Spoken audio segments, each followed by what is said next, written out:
ويلي عن طفلتك لو ناشدتها بالشام يا ابن ام دفنت وصحت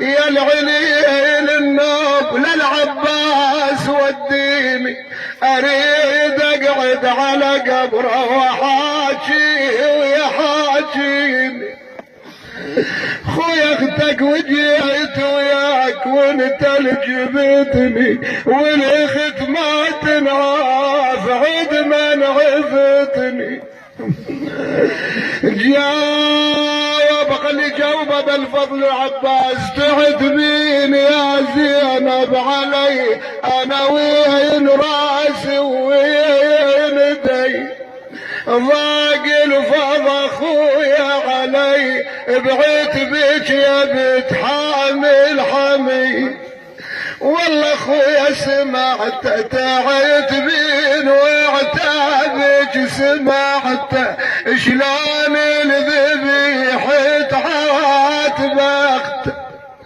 صديت له بحرقه وندهت يا اخو مثلك ضيع اخته يا ابن.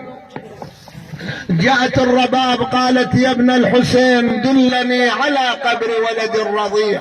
اعلم يا رباب لما دفنت ابي الحسين سمعت صوت من منحره الشريف بني علي وسد رضيعي الى جنبي. انا اريد اقعد على قبره ونوحه يا يما وفيض الدموع اغسل جروح بلكن لا سمعنا تعود روح. بنات الرسالة 3 أيام بلياليها يقمن من قابر ويجلسن عند قابر.